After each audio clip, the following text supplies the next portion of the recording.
వరకే వాళ్ళకు ఉన్నది ఇక్కడ 10 అసెంబ్లీ సీట్లు 6 పార్లమెంట్ సీట్లు. దానికి ఎక్కువ సమయం ఎందుకు ఇస్తారు ప్రాక్టికల్గా? అక్కడ అదే గనక ఇప్పుడు తమిళనాడులో ఉంది, ఎందుకు అన్నిసార్లు తిరిగారంటే మొత్తం వాళ్ళే లీడ్ రోల్ కదా.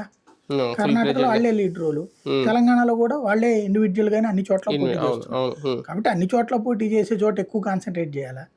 కూటమిగా ఉండే చోట ఇప్పుడు బీహార్లో ఉంది, కొంచెమే టైం ఇచ్చారు, ఇక్కడతో పోల్చుకుంటే ఎక్కువ ఇస్తారు. కాబట్టి అక్కడ 50% సీట్స్. అంటే కూటమి కట్టుకున్నదే కేంద్రం మాతో ఉంది, మోడీ సపోర్ట్, ప్రధాని సపోర్ట్ మాతో ఉందంటే వాళ్ళకి ఒక హైప్ క్రియేట్ అవుతుందని కదా.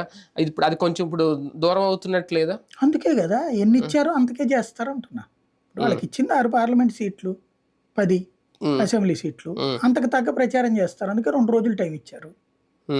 ఇంకా ఇక్కడ రెస్పాన్స్ బాగుంది అనుకోండి ఇంకా ఎక్కువ ఇవ్వచ్చు, రెస్పాన్స్ బాగాలేదనుకోండి అక్కడతో సరిపోవచ్చు. అంటే బీజేపీ పోటీ చేసే సీట్లలో మాత్రమే ఆయన సభలు పెట్టేసి ప్రచారం చేసి వెళ్ళిపోతారా? అట్లే ఉండకపోవచ్చు. అంటే జాయింట్ గానే కదా ఇప్పుడు మేబీ పార్లమెంటు స్థానాల దగ్గర ప్లాన్ చేస్తున్నా, అంటే బీజేపీ రాష్ట్ర కమిటీనే ఇవ్వాలి అంతే. తెలుగుదేశం వాళ్ళ దగ్గర బీజేపీ ఎందుకు ఇస్తుంది బేసిక్ గా? ఇప్పుడు నిన్న ఉన్నాడు రాజ్నాథ్ సింగ్